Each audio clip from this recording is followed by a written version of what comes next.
Gabrielita, ¿será posible que me lo ponga como fondo el arte de esta presentación?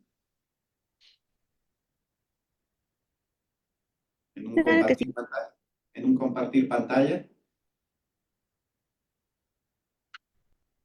Estamos en Facebook. Muchísimas gracias, Katy.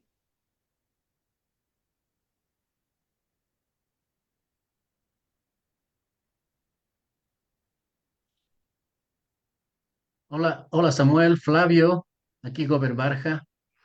Quimio, ¿Cómo ¿cómo estás, Robert? estás? Robert, qué Un gusto. saludo, Buenas tardes. ¿Qué tal, un Gober? gusto ¿Qué saludar. novedades? ¿Cómo estás, David? ¿Qué novedades? Aquí estamos con la universidad vacía en este momento por el tema de la alerta. Claro, claro, exactamente. Así es. Está medio anormal el día. Sí, sí, está muy anormal, con bastantes informaciones también cruzadas, y el tema de la información también es una situación un poco complicada. Pero, bueno, tomando todas las precauciones, es que se ha decidido a último momento pasarlo a virtual. Pero en todo caso, en este momento ya tenemos como 70 personas. No sé si esperamos tal vez un minutito más que termine de conectarse.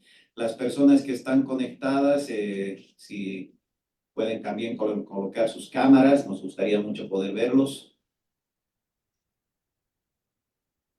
Buenas tardes, gracias. ¿Qué tal? ¿Cómo están? Ahí está, ¿qué tal? Manuel Contreras también está, parte, parte de la historia de MPD, que este año cumple 30 años. ¿Cómo estás, Manuel? Muy bien, gracias. Todo sin novedad aquí, con Qué ganas de bueno. escuchar. Y algunos graduados también, puedo ver de maestrías, a Jaime Paredes, también profesor, y Mateo de licenciaturas. ¿Qué tal? ¿Cómo están? Hola David, ¿cómo están? Mateo, una alegría ver, porque siempre me acuerdo, yo fui tu tutor, tu trabajo. Exactamente, exactamente. Así es. Feliz de estar en Bueno, el evento. así es. Ok, muy bien. Entonces, ¿les parece si comenzamos? De Sí. acuerdo. Ok, perfecto. Muchísimas gracias, Quimio, Flavio, Samuel. Muy buenas tardes a todas las personas que se reúnen hoy día. Tenemos aquí también alguna persona que está en formato presencial. Hemos tenido que hacer un cambio de último momento por temas de alerta meteorológica y siempre en procura de resguardar la integridad y bienestar de nuestra comunidad universitaria. Entonces hemos pasado a un modo virtual. Quiero agradecer a las 3 personas que me visitan, a las cuales no necesitan realmente una presentación. Sin embargo, voy a comenzar dando la bienvenida a el empresario Samuel Doria Medina. Samuel Doria Medina es una figura boliviana que se ha destacado tanto por temas políticos como ministro en Bolivia, tanto como empresario, llevando adelante muchos emprendimientos, generando empleos y siempre con una búsqueda de generar y buscar la prosperidad de Bolivia a través del emprendimiento, a través de la generación de trabajos dignos. También quiero dar la bienvenida al profesor Quimio Case. El profesor Quimio Case estuvo en los inicios de lo que era Maestrías para el Desarrollo, profesor en gestión de la estrategia en el ISE. Él ha tenido su doctorado en la Universidad de Manchester, ahora está en Bolivia. Sin embargo, por esta situación, él nos va a estar también de manera virtual. Quimio, un grato gusto contar con su presencia. Bienvenido. Gracias. También quiero dar la bienvenida a Flavio Escobar. Flavio Escobar también es una persona muy destacada por su trayectoria como miembro de diferentes directorios, en su actividad como gerente, también como emprendedor. Ha sido rector de la sede La Paz de la Universidad Católica Boliviana, también ha sido director de Maestrías para el Desarrollo, profesor invitado de la EPC, así como el profesor Quimio Case. Entonces, les doy la bienvenida a esta presentación, que es un poco difícil de traducirla, pero es descubriendo el sentido en una situación de crisis. Sense making in a life-threatening situation, en la cual vamos a hablar o se va a hablar de un evento muy particular en la vida del empresario Samuel Doria Medina, que fue el secuestro de 1995. En aquel entonces, Samuel estaba llevando adelante, había logrado grandes hitos con Sobose, una persona muy reconocida, y en aquellos tiempos de diferentes situaciones políticas que sucedían, él es secuestrado. Entonces, en esta ocasión vamos a ver cuál es la situación de Samuel dentro del secuestro. Lo vamos a ver desde adentro, desde lo que él vivió, lo que él sintió y la fortaleza que él tuvo, porque pueden suceder diferentes cosas, como lo menciona el caso que han leído, pueden aparecer diferentes situaciones como secuelas que pueden generar y quedar durante mucho tiempo, o puede una persona, en el caso de Samuel, salir con mucha más fuerza. Entonces, ese es el caso.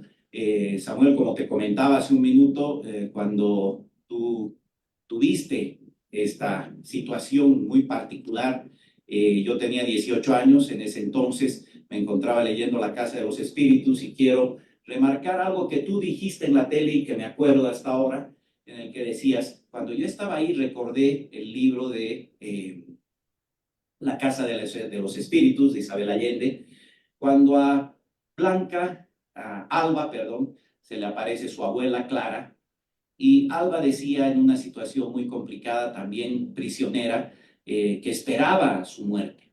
Y su abuela le dijo, la muerte va a llegar a todos, eso no es, el milagro es sobrevivir, el milagro es salir adelante. No me acuerdo las palabras exactas, pero era eso lo que le dice su abuela, y me acuerdo muy bien cuando tú lo dijiste. He tratado de buscar el video, pero no lo encuentro. Tal vez sus casas. Entonces, les doy la bienvenida y ahora quiero pasar la palabra al profesor Quinio Case para que comience con la presentación de este caso. Adelante, Sí, profesor. ¿cuántos minutos tenía? 15 minutos.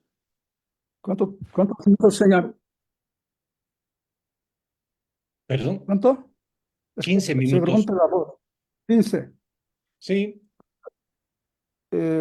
Ahora 17 o 11, por lo tanto 26, ¿no? sí, señor. Bueno, entonces hay 3 puntos que voy a exponer.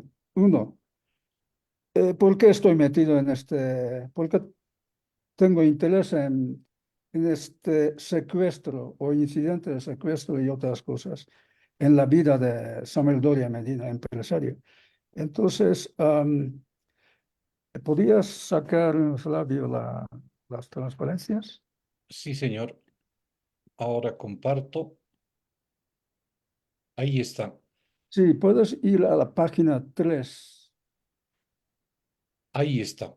Bueno, Sí, pretendo escribir con Flavio y un alumno mío de máster de IES un libro que podía titularse como Sense Making in Action and Survival and Prosperity through Systemic Inefficiency, Conviction Narrative Theory Backed Business Level and Corporate Level Strategy, y a Longitudinal Analysis Samuel Doria Medina's Management Trajectory. Es lo que pretendo averiguar. Entonces, dentro de eso, puedes ir a la página 6. 6. Sí. Entonces, yo he he hecho varias entrevistas y discutí mucho con Flavio sobre este punto. Creo que en el esquema mental de Samuel, que es un empresario fuera de serie, a todas luces, independientemente sea de Bolivia o de donde sea. Entonces, creo haber identificado una capacidad muy alta de hacer sentido de la situación en que se sitúa. Y este sense-making le lleva a convicción. Convicción es persistencia, podría llamarse también testarudez, etc. Entonces, en la literatura que buscaba, hay abundantes artículos sobre sense-making y conviction narrative theory, que dice que convicción facilita la toma de decisión y también facilita la implementación de las decisiones. Bueno, entonces, hoy, sense making es el tema en que nos centramos. Entonces, creo que tenemos que entender qué es sense making. Y sense making es un término acuñado por un teórico de organizaciones que se llama Carl Weick, de Estados Unidos. Entonces, él, famosa reseña de él en Harvard Business Review, habla de un incendio forestal en el estado de Montana. ¿Y qué pasó? Se declaró el incendio forestal y entonces el condado, que no tenía bomberos suficientes ni capacitados para apagar el fuego, pide al otro condado el envío de un equipo de bomberos. Y como en ese día soplaba vientos muy fuertes, los bomberos que vinieron en avión no pudieron aterrizar. Entonces se lanzaron en el aire y aterrizaron con paracaídas. Y accidentalmente el aparato de comunicación se rompió al bajar. Entonces, cuando estos bomberos y su jefe llegaron a la tierra, viene el guardamontañas, ¿no? Y habla con el jefe de equipo. Y entonces el jefe de equipo y el guardabosques se dirige hacia donde está el incendio. Y el jefe ordena a su gente que se quedase ahí. Y entonces cuando el jefe y el guardabosques iba al sitio de incendio, vieron que el fuego venía a una velocidad muy alta hacia ellos. Entonces ellos retrocedieron y fueron donde estaban el equipo. Y el jefe del equipo, experto en el incendio forestal, quema la hierba y trata de hacer claro en el campo.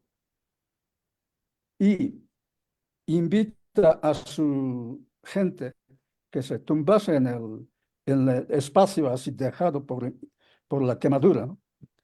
El problema es que el jefe y el equipo, por esto, era un equipo ad hoc y no se conocían. Y el jefe les ordenó tirasen todas las herramientas para estar ligeros. Y ellos se sorprendieron y tampoco entendieron el mensaje de su jefe, porque el jefe, en lugar de escaparse, quema la hierba, porque en la idea del jefe era que el fuego saltase este espacio y que fuese a otro lado. Pero el equipo, como no sabía la experiencia de este jefe ni le legitimaba como tal, pues empezaron a correr hacia un río que había a cierta distancia. El problema es que el fuego les alcanzó y los mató a todos. Y entonces la interpretación de Carl Weick es que el equipo no sabía hacer el sense-making de la situación, porque primero no daba crédito a lo que veía, no creía en el jefe, no creía al tirar las herramientas, perdieron la situación simbólica de estatus de ellos como bomberos, sino al tirar las herramientas, ellos eran meras personas frente a un peligro que no sabía cómo enfrentar. Eso es sense-making. Por lo tanto, White dice que es muy importante saber interpretar y sacar sentido de la situación, si no, la gente se muere. Es lo que dice. Y por eso sense-making ahora, hoy en día es un campo de estudio, de investigación en la teoría de organizaciones muy frecuentado. Y si ves a Google Scholar, que es una página de web de Google, vas a encontrar un montón de artículos. Y entonces sense-making creo que explica en gran parte el esquema mental de Samuel, y este sense-making se vio patentizado en el caso del secuestro, en la caída de avión en que viajaban, etc. Entonces, voy al tercer punto, que es sense-making en el caso de Samuel. Sense-making es fácil decir, pero no creo que todo el mundo sepa ejercer esta capacidad. Yo, por ejemplo, si me secuestra, yo estoy seguro de que yo colapsaré mentalmente, no sabré qué hacer. ¿Por qué? Porque sencillamente no me sitúo en la situación. Yo no sé por qué estoy aquí, que es lo que pasa a muchos secuestrados. De hecho, hace años en España hubo 2 secuestros por grapo de un general y un empresario, Oriol Urquijo y General Vía Escusa. Los dos estuvieron casi juntos durante, no sé, un mes, algo así, y el empresario decidió hacer ejercicio físico todos los días y decidió también no perder la noción de tiempo. Y también decidió no olvidarse de qué relación estaba con los secuestradores, etcétera, etcétera. Pero el general no supo prepararse de esta forma. Y entonces cuando los rescataron, resulta que el general mentalmente estaba totalmente colapsado porque no sabía hacer sentido de la situación. Eso es sense-making. Ahora, en el caso de Samuel, ¿qué es interesante? Primero, ¿cómo llegas a tener eso, no? Y entonces, una anécdota que Samuel nos contó y también escribí en un caso que había escrito hace ya 20 años sobre Soboza. Él dice que al darse cuenta de que estaba en cautiverio, digamos, con una pistola apuntando a su cabeza, él dijo que hizo un repaso de su vida y qué habría si él muriese. Y pensó de su mujer, luego pensó de sus hijos, luego pensó de sus padres. Y en el caso de la caída de avión, según dice el periodista Medina, se llama, ¿no? Molina. Que Samuel dijo, carajo, no puedo morir. Y dice que pensó de la responsabilidad que él tenía hacia sus empleados, a los directivos, etc. Entonces, ¿qué factor en común ves en estas 2 anécdotas? Yo creo que ahí lo que no veo es el temor a la muerte. Lo que él hizo, la visión, es desde el punto de vista de su responsabilidad hacia su familia, responsabilidad hacia sus empleados. O sea, el tema suyo de muerte no entraba. Es lo que me llamó la atención. Entonces, creo que en el fondo del esquema mental de Samuel, que nos confirmará, ojalá que no me niegue, porque entonces no puedo escribir el libro, eh, que hay fuerte sistema de valores de lo que sea, valores determinados. Y este fuerte sentido de responsabilidad. Estas cosas y su educación, entorno familiar, lo que sea, es lo que forma la base de su mente, ¿no? Y a partir de ahí analiza y llega a una conclusión y, y hace sentido de la situación. Y una vez convencido de su determinación, no se apea. Mucha gente que le conoce dice que es muy testarudo. Y Samuel nos dijo el otro día, convicción. Es una moneda son 2 caras de una moneda. Pero yo creo que en el fondo la convicción, que ya académicamente también está estudiado, que es una herramienta muy importante para que uno se desvíe de la determinación y que acabe teniendo éxito. Yo en otro libro mío traté de ver esa simplificación de distintos factores de determinación, porque tienes que tener algo. Yo lo achaqué a lo que se llama frónesis, la sabiduría práctica. Teniendo eso, muchas veces la decisión se reduce a unas variables, a muy pocas variables. Eso te ayuda a tomar la decisión. En el caso de Samuel, creo que eso de sense making, su capacidad, convicción, eso creo que la forma base de su toma de decisión y luego, gracias a eso, y también parece que también tiene la capacidad de ajustarse, en algunos casos, creo que ha tenido éxito. Por eso sense making me pareció muy importante y muy relevante en este caso. Bueno, yo creo que me sobra un minuto, pero yo creo que cumplí con la cuota, ¿no? Perfecto. Muchísimas gracias, profesor Quimio Case. Quisiéramos ahora poder tener la visión de Samuel Doria Medina en este caso concreto, con los temas que menciona Quimio Case, yo creo muy importantes. ¿Cómo hacer ese sense making? Adelante, Samuel.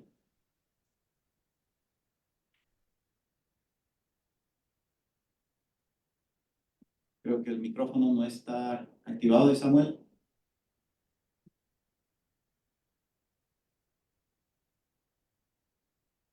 Ahora sí. Ahora sí, Samuel. Bueno, gracias. Primero yo quiero decir que para mí es un honor que el profesor Quimio Case viene estudiando varias cosas de las que yo hago desde hace 20 años y para mí es realmente muy interesante porque me he encontrado con él después de muchos años y como ha conceptualizado muchas de las cosas que yo hago, que muchas veces uno hace las cosas sin pensarlas. Para mí es realmente fascinante hablar con él porque sabe muy bien cómo funciona mi mente.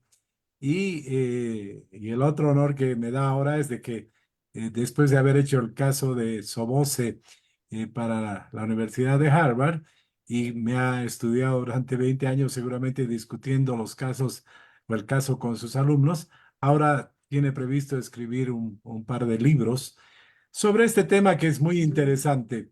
Y como entenderán, un profesor japonés no dora la píldora, no te dice más que las cosas que son directas. Y él me ha dicho, a mí me interesa estos temas, eh, no porque sean interesantes o porque me parece interesante, sino porque si se conceptualiza lo que tú haces, puede ayudar a mucha gente a poder enfrentar mejor esas crisis. Y yo creo que eso es muy interesante. Yo me dedico a dar charlas en las universidades y explico a los jóvenes cómo se hace un emprendimiento, cómo enfrentarlo y lo que está haciendo el profesor Quimio Case me va a servir para una segunda parte de mis charlas de emprendedores, ¿no? Y bueno, entrando al tema, yo quisiera decirles que esto del sense making, yo lo traduzco como el aceptar y enfrentarse ante una crisis, ante un problema. Para mí eso es fundamental. Yo creo que yo acepto rápidamente cuando hay un problema. No soy de los que andan negando, de los que andan echando la culpa, sino yo acepto la realidad e inmediatamente me pongo a actuar para salir del problema. Ese es el caso que me pasó en el secuestro. A mí me secuestran la noche del 1 de noviembre. eh, y bueno, paso unas primeras horas muy difíciles, no sabía qué me pasaba, no sabía si era secuestro, si era el gobierno, yo era opositor, en fin, entonces había muchas conjeturas y al día siguiente se me aclara cuando eh, me pasan un papel y una puntabola con guantes quirúrgicos y me dicen, usted está secuestrado, escriba con quién nos podemos contactar en su familia. Bueno, fue un shock eso, pero también sabía a qué atenerme, pues sabía que era un secuestro y sabía que era de gente profesional al pasarme el papel con guantes quirúrgicos. Y yo diría unos minutos, tal vez una hora después de que yo escribo la carta para que se contacten y demás, al tener en mi mano la punta bola, tomo la decisión de organizarme. O sea, estaba secuestrado, estaba en una situación muy complicada, tal vez no iba a salir vivo de esa situación, pero decido organizarme para que si yo salga vivo, salga bien. Entonces, lo primero que hago es agarrar y hacerme una agenda. No sabía dónde poner mi agenda y estaba con unos zapatos que tenían una suela muy, muy fina, casi eh, de gamuza, se podía decir, la parte intermedia. Entonces, ese era el único lugar donde yo podía hacer mi calendario. Y este es el zapato donde yo hago el calendario y esta es casi una reliquia personal porque este zapato va a cumplir ya 30 años y no sé si se puede ver, pero bueno, ese es el calendario.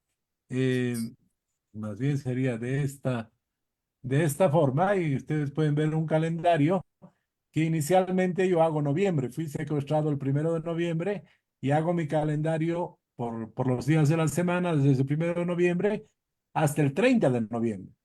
Y como pueden ver al lado derecho, hay una D. Se acaba noviembre y yo seguía secuestrado, entonces le pongo D y hago unos días de diciembre adicionales. Y cada día que pasaba, yo tarjaba el día en mi agenda, en mi zapato, para poder estar ubicado, tener una sensación de tiempo.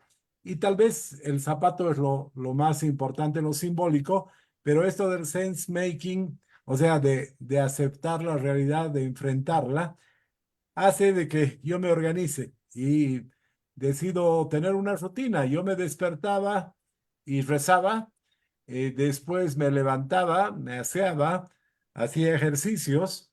Ahí hay una anécdota, mi mamá en esa época tenía como 74 años y mi mamá salía a caminar en Calacoto y caminaba 3 kilómetros. Entonces, para mí era esa la referencia. Yo decía, para mantenerme sano, tengo que caminar por lo menos 3 kilómetros al día.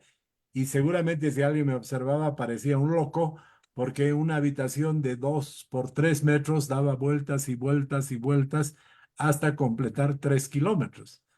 Porque además era un ambiente muy complicado, muy frío, muy húmedo, y yo sabía que si me enfermaba me moría. Entonces tenía que mantenerme firme.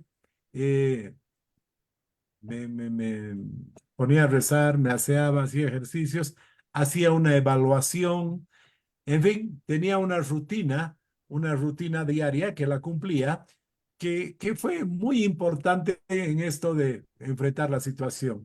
Y claro, gracias a que me ubico en mi war room, en mi sala de situación para enfrentar el secuestro, me empiezan a pasar cosas interesantes. El primer día me dan un jabón sucio eh, y una toalla mugrienta, casi negra. Pero bueno, era lo único que había. Yo soy una persona que se adapta, uso. Y segundo día, tercer día, traen y me dan una toalla nueva, modesta pero nueva, limpia, y un jabón Lux. No, pues era el tesoro más grande que podía tener. Y viene el centinela y me dice al poco rato, devuélveme la toalla y el jabón. Me voy a quedarlo yo y te voy a dar a vos. Y yo le digo, un momentito, un momentito. Aquí yo estoy prisionero. Lo mínimo que me pueden dar es una toalla y un jabón. Así es que eso es para mí y punto. Y le gano la moral al centinela. Y el tipo acepta y me dice, bueno, ok. Y es tan interesante porque después tengo varios eventos, estuve ahí 45 días. Por ejemplo, yo fumaba en esa época, pido un cigarro y el tipo estaba de mal humor y me dice, no, ya no hay dinero, no contestan tus parientes, no pagan y no hay más cigarros. Vas a tener 2 cigarros al día. Haz que ahora no te doy cigarro. Yo le digo, un momentito, caramba. Aquí yo soy un prisionero, un reo, entonces puedo aceptar de que hayan 2 cigarros, pero cuando me dé la gana a mí, no cuando te dé la gana a vos. Y el otro se sorprende y me dice, sí, tienes razón. Y cuando yo pedía mi cigarro, me daban mi cigarro, ¿no? Era un pequeño derecho que yo conseguía. Y yo creo que les fui ganando la moral a los secuestradores. Por ejemplo, el centinela, el último día, cuando iban a ir a cobrar el rescate, que Flavio es uno de los que lleva a pagar el rescate, by the way, eh, viene el hombre ese y me pregunta, me decían Jorge, me dice Jorge, ¿me pongo traje y corbata o me pongo chamarra? Y yo le digo, pues no seas bolas. Hoy es sábado, ¿no ve? Si vas de traje y corbata sábado, vas a llamar la atención, anda de chamarra. Ah, muy bien, muy bien. Me consultaban ese tipo de cosas. Y viene otro que me imagino que era un Freddy Ausa, que era un dirigente de la Central Obrera Boliviana. Viene y, sí, tal vez los últimos días del secuestro, y me viene a proponer que hagamos una empresa. Parece una locura, pero viene el tipo y me dice, caramba, cuando tú salgas, te podemos buscar y hacemos una empresa de seguridad. Vos eres un empresario muy conocido y nosotros tenemos experiencia en temas de seguridad, entonces podríamos hacer una empresa. Y yo digo, este tipo está loco en mi cabeza, ¿no? Absurdo, pero claro, no me iba a pelear, no iba a decirle, ¿estás loco? Entonces le digo, ah, sí, podría ser algo así, ¿no? Pero bueno, eso en el proceso del secuestro me ayudó a no salir con traumas, a no salir con problemas.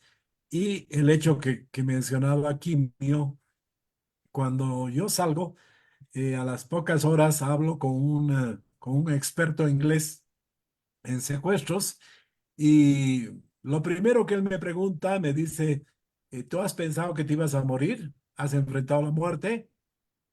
Y yo le digo, sí, tal vez los primeros minutos del secuestro, porque cuando me llevaban con una capucha en mi cabeza, con las manos y los pies amarrados, hice ese balance que decía Quimio, ¿no? Primero en la esposa, los hijos, quiero que mis hijos sean profesionales, estaban todos en colegio, eran chicos, pero bueno, mi esposa, mi familia se encargará de eso y así voy resignándome rápidamente en un proceso que tal vez dura 1 minuto, 2 minutos y acepto la muerte. Y nunca más me preocupo de la muerte, ¿no? A los que les interesa pueden leer el libro de Gabriel García Márquez, Noticia de un secuestro, donde él comenta en uno de los casos que una mujer que había sido secuestrada, que después fue ministra de Educación en Colombia por Pablo Escobar, cuenta que esa mujer estaba muy tensa, problematizada, porque además de pensar que la maten, pensaba que la podían violar, porque eran hombres sus secuestradores, ¿no? Y ella decide despedirse. Entonces agarra, reza y se despide, obviamente ella consigo misma, se despide de sus hijos, se despide de sus amigos, de sus padres, y ella menciona y dice, caramba, en lugar de sentirme mal, porque aceptaba la muerte, me empiezo a sentir bien, porque todo lo que viene hacia adelante, si has aceptado la muerte, es positivo, ¿no?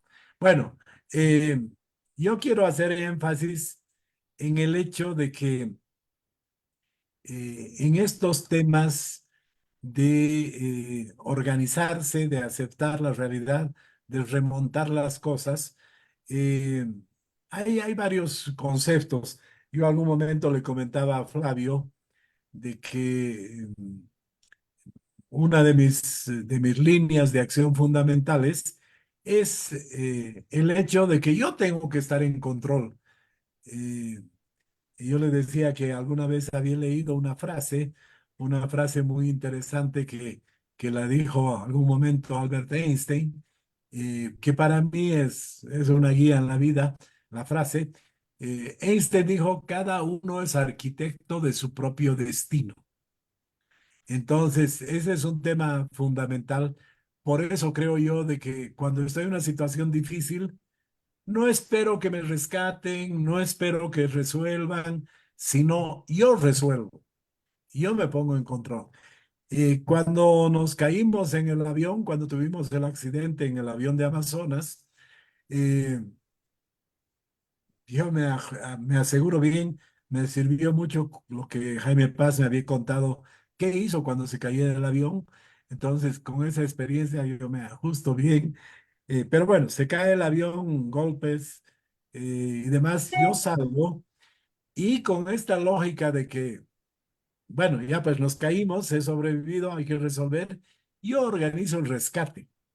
Y hay pues unas anécdotas muy interesantes porque salimos muy pocos del avión con nuestros propios pies, entonces yo empiezo a organizar, a ver, ayuden, saquen a los heridos, ayuden a los que no pueden moverse. Segundo, habían algunos que habían salido y se habían tirado al suelo porque no podían caminar, pero lo habían hecho muy cerca del charco gigante de gasolina que había. Entonces, yo digo, no, esto se puede incendiar cualquier rato, no. Trasladen a los heridos más allá. Rescate, teléfono, estamos aquí, allá. Fui a ver por dónde podía entrar la ambulancia y demás. Y yo daba instrucciones, ¿no? Y hay una anécdota, había una periodista de La Razón eh, que no entendía seguramente lo que pasaba y me dice, ah, qué lindo, usted da instrucciones nomás y no hace nada. Entonces yo le digo, oiga, si no nos organizamos, nos vamos a dar cabeza con cabeza y puede morir gente. Haz que por favor vaya y ayude allá. Después ella viene llorando y me dice, disculpe, don Samuel, perdón, yo estaba nerviosa. Se dio cuenta después, mucho tiempo después, que lo que estábamos haciendo era lo correcto, ¿no es verdad? Y bueno, eh, fue pues un gran lío mediático la caída del avión. A la media hora yo estaba hablando con el presidente que me estaba mandando un helicóptero para rescatarnos y mandan policía, mandan ejército, mandan bomberos. Entonces hay un momento, seguramente una hora y media, 2 horas después de la caída del avión, que había tal cantidad de gente ahí, habían 150, 200 personas. Y había el caso de un tipo que viene con su cigarro y estaba por cruzar por el charco de gasolina. Y todavía habían varios heridos enredados entre fierros en el avión que hubieran muerto si se prendía el fuego, ¿no? Entonces yo estaba ahí organizando, carajo, apague ese cigarro, hay gasolina, en fin.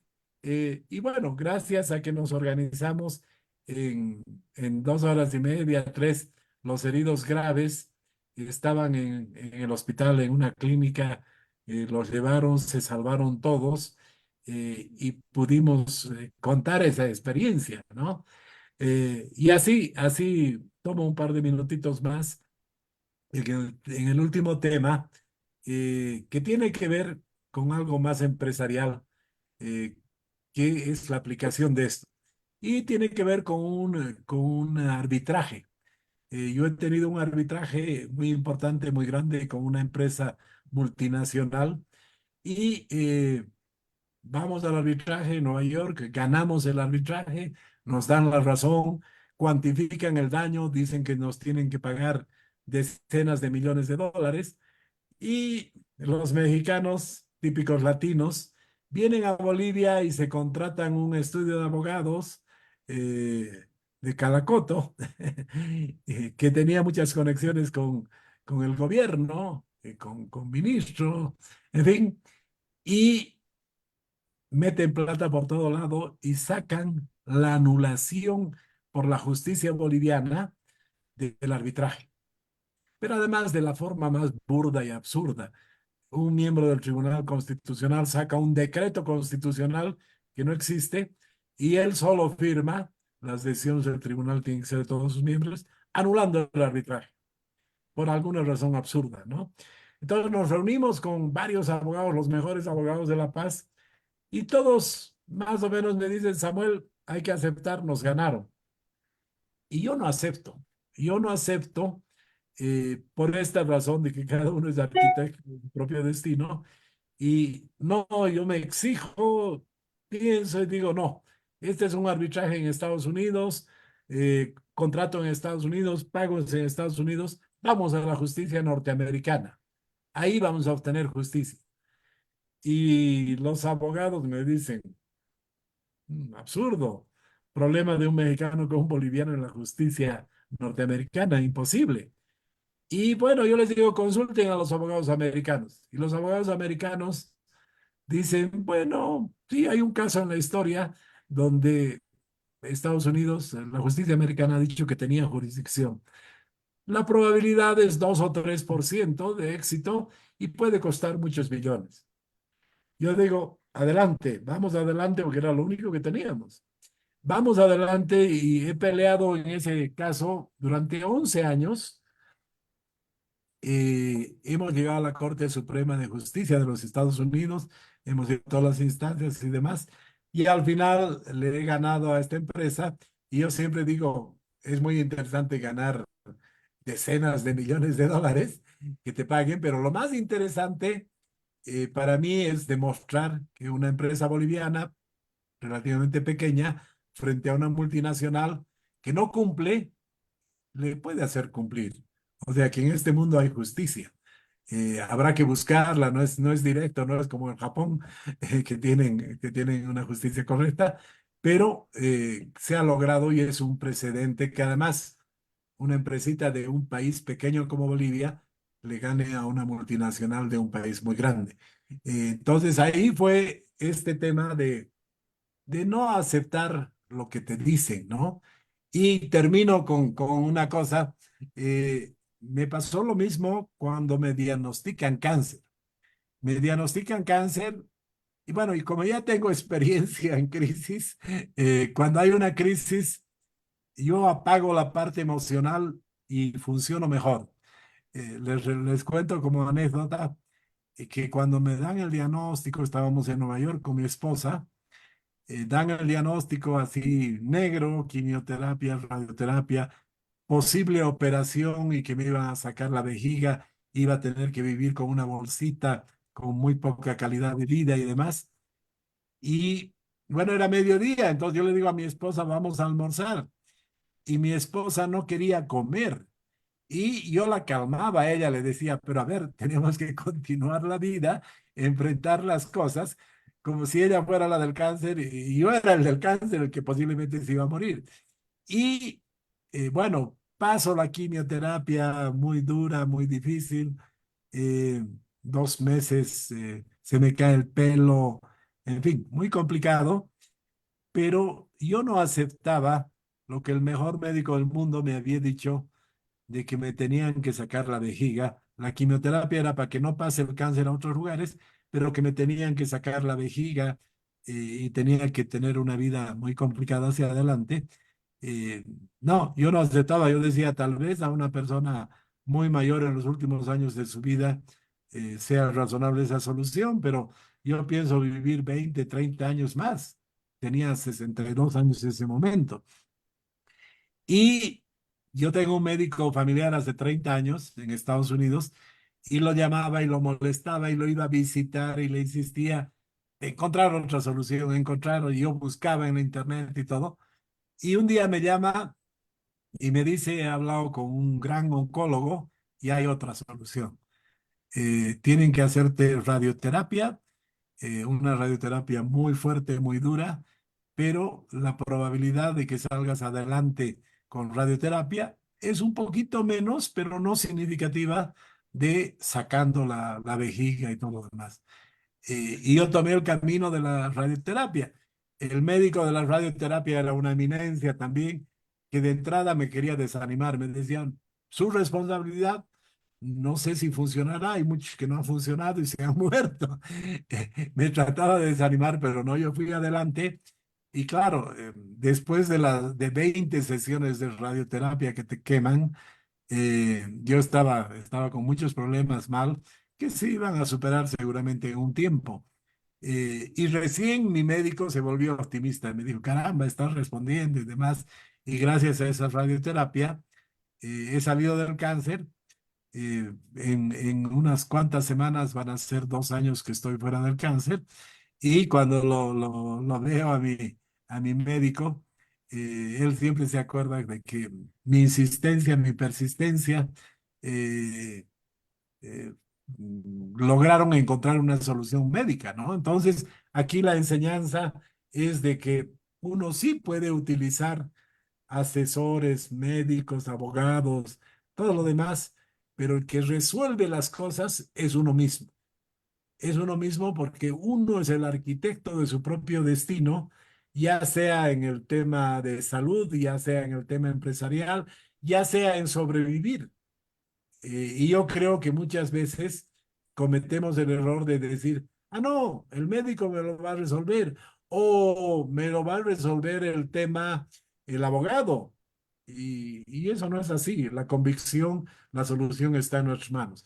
Y muchos me podrán decir que soy atrevido porque me ubicaron, me contactaron con el mejor médico del mundo en tratamiento de cáncer a la vejiga.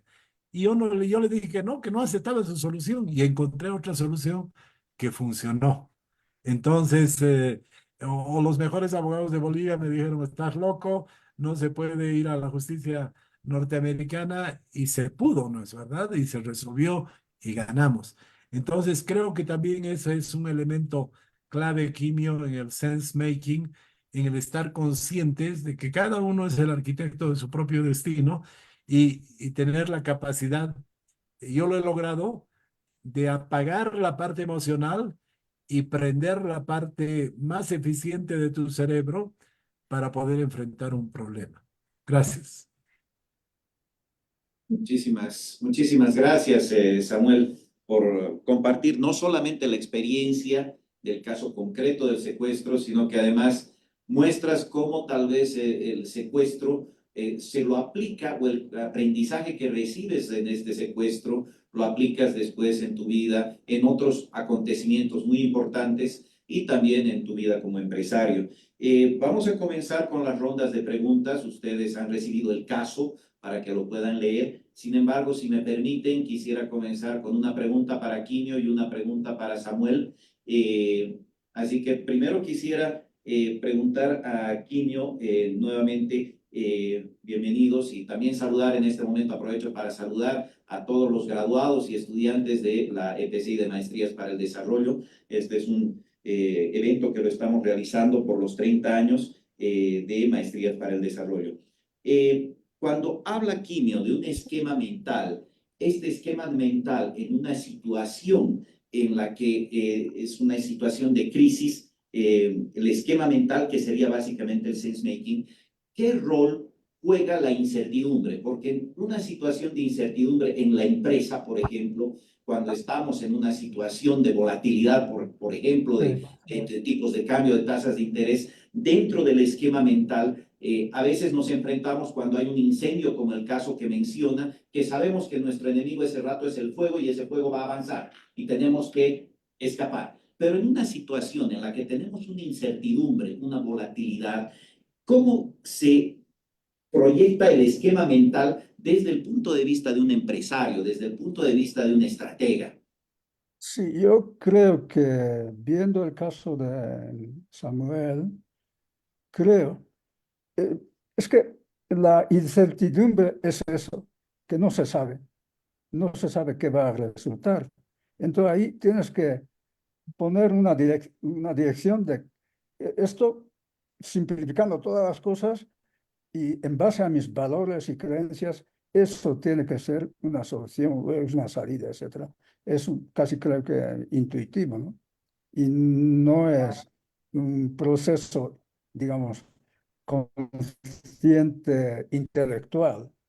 Y en el caso de Samuel, creo que tiene, por ejemplo, sospecho que él tiene su su forma de pensar de cosas de justicia, lo justo, fairness, no sé qué, y cuando le toca, le molesta, ve que hay algo injusto que no encaja en su esquema, reacciona.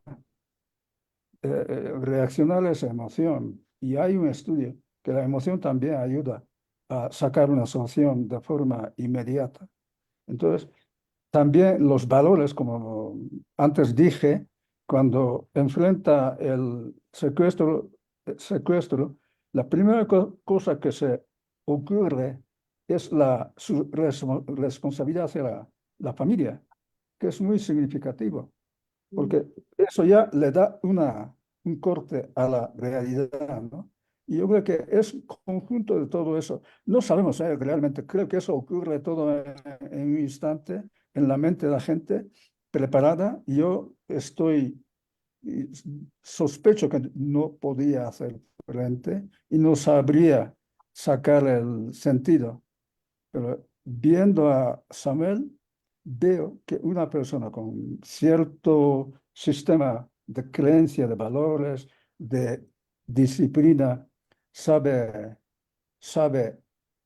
sacar una interpretación de lo que es y sabe sacar, no digo una solución, pero por lo menos un plan de acción, ¿no? Bien, muchísimas gracias. Esto es muy importante de sacar un plan de acción. Tomo nota del tema del plan de acción y me hace referencia a la distinción que podemos tener entre decisions versus outcomes, ¿no? Entonces puede haber buenas o malas decisiones y no necesariamente van a resultar en buenos o malos resultados, ¿no es verdad? Pero lo que entendería es que basándonos en un sistema de principios y reglas propias, entonces es ahí donde las decisiones toman más sentido. Me imagino que esto se extrapola para el mundo empresarial, para el mundo de estrategias Sí, empresariales también, Kimi. creo que sí, eso es, sí. Ok, bueno, y para Samuel, muchísimas gracias por la presentación y lo que he tratado de hacer acá es cómo hacemos este esquema mental del que habla Quimio y me he hecho una pequeña lista. Entonces, no sé si tú, Samuel, tienes una especie de hoja de ruta, por ejemplo, cuando te enfrentas a una situación dentro de una empresa, dentro de un tema, por ejemplo, con trabajadores o dentro de una situación como el arbitraje, en el que primero yo veo aceptar y enfrentarse, pero después veo que tú sigues más o menos un orden de organizarse, ver los medios disponibles, o sea, me imagino que esto es observar los recursos, en tu caso del secuestro, zapato y bolígrafo, ubicarse en el contexto, tener un war room, que en el caso del secuestro eras tú solo en ese cuarto, ¿no es verdad? Ese era tu war room y eras tú solo. Adaptarse, un sistema de adaptación que hay un tema, no sé cómo, cómo haces la relación con, por ejemplo, aceptar y enfrentarse, pero haces una adaptación, te adaptas a las toallas, a los jabones, ganar la moral y luchar por los derechos. Incluso veo que tienes una idea de delegar mentalmente, porque tú piensas en tus hijos y dices, delego esta responsabilidad a mi esposa. ¿Sí? Entonces, hay algunas cosas que dices, ok, contra esto no voy a poder hacer mucho y delego, mentalmente estás delegando una responsabilidad y finalmente tengo un tomar el control. Entonces, eso es lo que yo he podido ordenar un poco de acuerdo a los casos y a la experiencia que tú nos has contado. No sé si, Samuel, sobre esta lista que he hecho, tú tienes una hoja de ruta tal vez que me la podrías corregir o cuáles son algunas secuencias que tú utilizas básicamente cuando te enfrentas a alguna situación complicada o crítica. Primero que todo, yo creo que, o sea, no tengo mi manual como los pilotos cuando hay un conflicto en el avión, sacan la tarjeta y ven, ¿no? Eh, Automáticamente cuando hay una situación compleja, yo hago esa separación de lo emocional y demás, y me vuelvo una máquina que empieza a ver cuáles los mejores elementos para una solución. Y en el tema este, o sea, y ahí claramente la palabra clave que la han mencionado es plan de acción. O sea, automáticamente es como cuando te caes, te levantas apenas, ves que estás magullado, herido, pero haces un plan de acción para salir del problema, ¿no es verdad? Y yo resuelvo temas que tienen que ver con la incertidumbre que has preguntado de manera muy clara, muy práctica. Eh, Muchas veces uno se preocupa y dice, eh, ¿para qué hacer esto si por ahí me muero? ¿O para qué hacer esto y tal vez no sale? No, yo nunca tengo esas dudas. Yo siempre parto del principio de que tengo que hacer todo lo que está al alcance de mis manos, todo lo posible, sabiendo que por ahí hay una probabilidad pequeña de que no funcione. Entonces, por ejemplo, cuando estaba en la quimioterapia, la radioterapia, la inmunoterapia, yo comentaba algún momento de que estaba tan débil que levantar mis párpados era un esfuerzo monumental, ¿no es verdad? Como cuando uno va al gimnasio y hace una pesa muy grande, así era para mí levantar mis párpados. Pero, por ejemplo, si bien sabía que podía ser de que no iba a sobrevivir, yo hacía todo lo que debería hacer. No dejé de comer ni un solo día, pese a que con la quimioterapia uno tiene arcadas, vómitos y demás. No, yo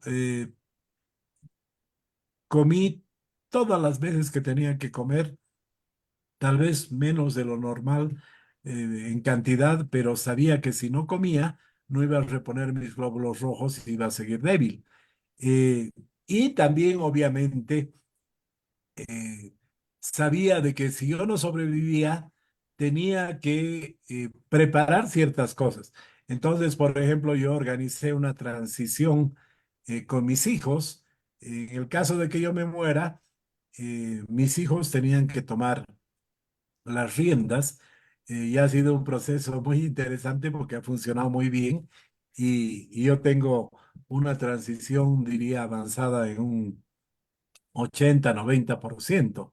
Entonces, eh, o sea, no es que soy un irresponsable de decir, ah, no, me voy a curar y qué me importa el otro escenario. No, en el caso de la enfermedad, sabía que yo tenía que hacer lo que estaba en mis manos, pese a que había una pequeña probabilidad de que no funcione. Pero en todos los elementos, en todos los casos, yo decía, por lo menos voy a haber cumplido con mí mismo y con mi familia, con mi entorno, de que yo hice todo lo posible para resolver, para sobrevivir. Y si no sobrevivo, ya no está en mis manos, ¿no es verdad? Entonces, creo que el tema ese de la incertidumbre, con ese razonamiento muy lógico, lo aíslas, ¿no? O sea, dejas de lado la incertidumbre y no estás con esas preocupaciones que hay personas que tienen inseguridad y que dicen, ah, no, y si pasa esto, y si pasa lo... No, yo no pierdo el tiempo en pensar que si no falla, me dedico a que funcione y delego o preparo por si no funciona. Siempre tiene que haber plan B en la vida, pero no estoy dudando en hacer las cosas. Perfecto. Muchísimas gracias, Samuel. Vamos a dar ahora espacio durante unos 40 minutos, tal vez, para que se puedan hacer las preguntas. Por favor, han recibido un mensaje que pueden levantar la mano y nosotros, y de acá se va a hacer la habilitación del micrófono. Así que adelante, por favor, con las preguntas.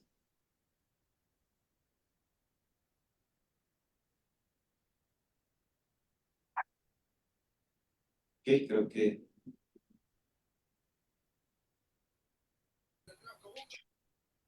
ya tenemos alguna. Ahí tenemos, por favor, Fernando, adelante con la pregunta.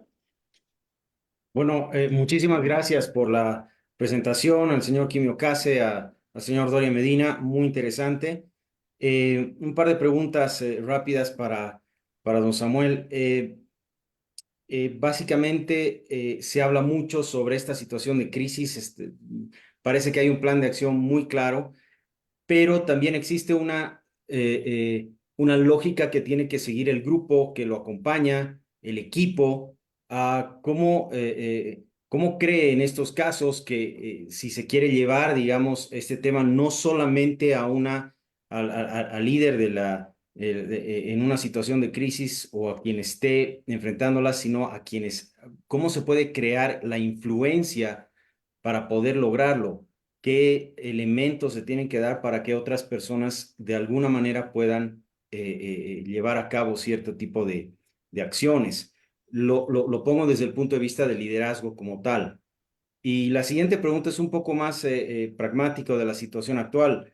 Eh, Pareciera que estas experiencias que usted muestra son pues tremendas, son únicas, son muy al límite de la vida y la muerte.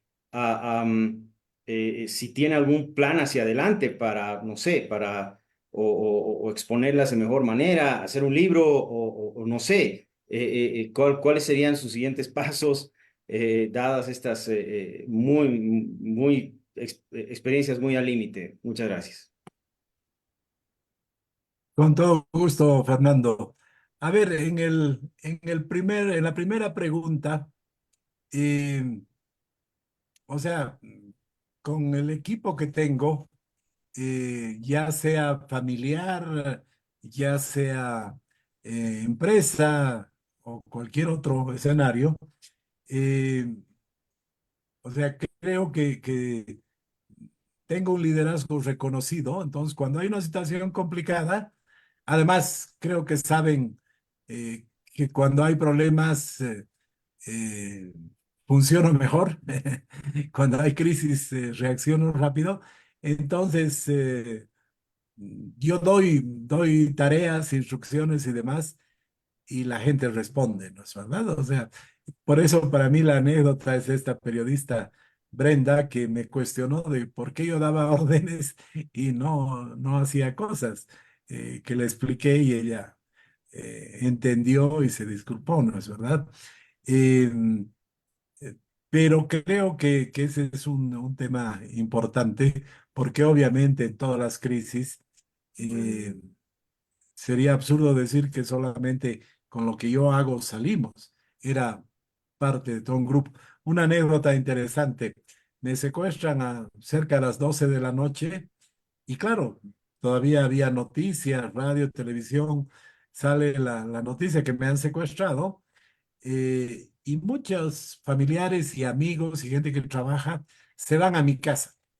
Se van a mi casa, yo vivía en Achumani, y claro, dice que era una situación complicada, como de ahí viene el nombre del libro que escribió Verónica Armachea, que se llama Entierro sin muerte, porque era como un velorio, pero sin muerto, ¿no es verdad? Muy complicado. Y ahí sucede algo muy interesante porque la gente sabe ya cómo yo actúo. Entonces estaban en ese momento en mi casa, estaba Flavio, estaba Nicolás Peña, eh, no sé quién es más, y estaba Fernando Campero Prudencio, que era un amigo, que había sido colega en el gabinete. Y dice que en ese momento, caramba, dicen, qué complicado un secuestro, ¿qué hacer frente a un secuestro? Y me imagino que fue Flavio, me corregirá si no fue así, pero dice, ¿qué haría Samuel en una circunstancia así? Samuel buscaría un experto. Claro, eso es lo que hay que hacer, buscar un experto, porque yo muchas veces decía, cuando hay un problema en un horno, en un tema eléctrico, traigamos un gran experto para que resuelva rápido. Y Flavio replica eso y dice, Samuel buscaría un experto. Y se da un evento muy interesante, porque Fernando Campero dice, yo lo voy a llamar a Lucho Navarro, que era el hijo político de don Jorge Lonsdale, que había muerto en un secuestro 2 años antes. Él nos va a poder orientar y dice que lo llama y le dice, ¿cómo estás, Lucho? Lo han secuestrado a Samuel Doria Medina. ¿Qué nos recomiendas? ¿Conoces un experto? Y Lucho Navarro le dice, sí, conocemos un experto, la mejor empresa del mundo para resolver es Control Risk, que está en Londres, y le dice, mira, son la hora de la mañana, no tengo aquí la tarjeta, pero mañana te doy el nombre, el número. Y claro, después nos hemos enterado que Lucho Navarro deja el teléfono, va a su cama y dice, no, qué bruto, no puedo dormirme mientras hay un tipo secuestrado que por ahí lo matan y si yo puedo ayudar. Entonces dice que se viste a la 1 de la mañana, se viste, se abriga, va a su oficina, hace abrir su oficina, saca la tarjeta y como a las 2:30, 3 de la mañana, lo llama a Campero, a Fernando Campero, que estaba todavía en mi casa, en mi velorio, y le dice, mira, el teléfono es tantos, tantos, y le dice, en Londres en este momento son 6 horas más, estos comienzan a trabajar a las 8 de la mañana, es que si los llamas ahora, te van a contestar. Y Fernando llama, habla con la empresa y los ingleses le dicen, miren, perfecto, nos ocupamos así, hacemos así, cobramos no sé cuántos miles al día. Y si ustedes nos dan una respuesta en la próxima hora, eh, mañana está el experto en La Paz. Y claro, consultan a mi padre, consultan no sé a quiénes más, y dicen, claro que sí, hay que contratarlo. Entonces, llaman otra vez que venga, le dan los datos y demás.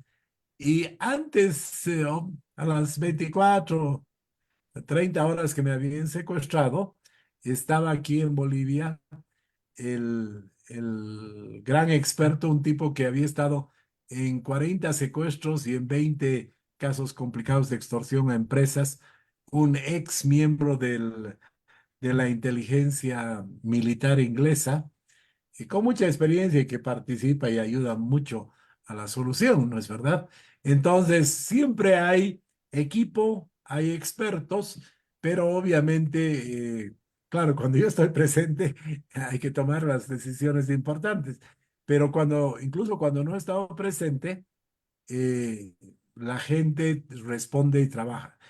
Y termino con una cosita, hay una anécdota interesante. Cuando se cae el avión, yo veo un celular en el suelo, lo levanto y creo que era el celular de Graciela, que grababa, yo en mi teléfono pongo primero el apellido, entonces, pero ese teléfono pongo los nombres y me sale por nombres.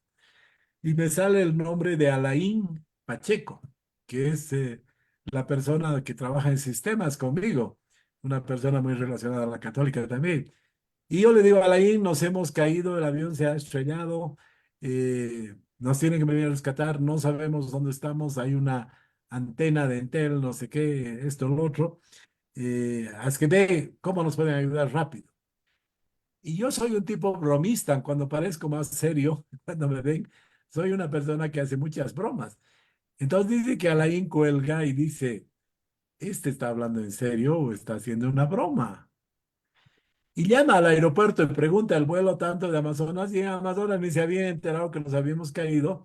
Y le dice, no, el vuelo tantos va a llegar en hora a Sucre. Entonces ahí va y cuenta a varias personas que trabajan conmigo, ay, este Samuel es el colmo, me ha llamado y me ha dicho que se ha caído el avión. Ja, ja, ja, se rieron. Eh, Pasa un rato y ya teníamos datos de dónde estábamos, de esas cosas que a veces uno piensa que son milagros. Aparece una persona en medio de un cerro y me dice, usted es Doria Medina, ¿no? Yo trabajaba en Viacha y lo conozco, yo soy el que hago el mantenimiento de la antena de Entel. Y nos explica dónde estábamos y cómo. Vuelvo a llamar y doy la información y además digo, hay personas que están gravemente heridas, hay personas con fractura de cráneo expuesta, con esto, con lo otro, gente con hemorragia por los ojos, por la nariz, por la boca, o sea, una situación complicada. Y claro, Alain se da cuenta y parece que ya se informan que perdió contacto el aeropuerto con el avión. Y cuando se dan cuenta que, caramba, pensaron que era un chiste, no, pues todas esas personas que se habían reído de mi broma funcionaron mucho mejor de lo que funcionaban normalmente. porque pensaron que era una broma, ¿no?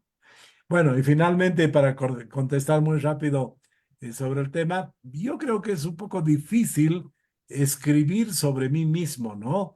Entonces, por eso estoy entusiasmado, me parece interesante que Quimio y Flavio tengan previsto hacer 2 libros sobre esos temas. Y yo les voy a dar todos los insumos y la información necesaria porque creo que además una persona con la experiencia de Quimio que ha hecho esto con varios otros empresarios importantes. Él me comentaba que, por ejemplo, había visto con el presidente de Nissan, que era un francés que nunca lo aceptaron en Japón y lo enjuiciaron y tuvo que escapar en una caja en un avión. Hay en Netflix una película muy interesante sobre este señor. Y así, entonces, como tiene experiencia de poder sacar las enseñanzas de personas que toman decisiones, creo que él es muy capacitado. Y con Flavio tenemos una relación de hace 30 años, hemos trabajado en varias cosas y demás. Entonces, creo que ellos van a poder cumplir esa tarea. Muy bien, vamos a continuar, tal vez vamos a ir de 2 o 3 en 3 preguntas para poder organizarnos un poquito. Manuel Contreras, adelante con la pregunta.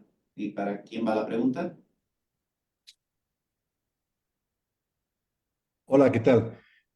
Buenas tardes. Bueno, felicidades a Maestrías por Desarrollo por tratar de sistematizar estas experiencias, a Samuel por la gentileza de compartir estos momentos complejos y a Quimio y a Flavio que van a intentar sistematizarlo. Mi comentario va fundamentalmente a la complejidad y a la dificultad de convertir conocimiento tácito, que sin duda lo tiene Samuel, a conocimiento explícito. Y efectivamente, hasta qué punto aquellos que no tenemos ese conocimiento tácito, ¿no es cierto?, al leer un libro, por ejemplo, podemos efectivamente incorporar ese tipo de reacciones.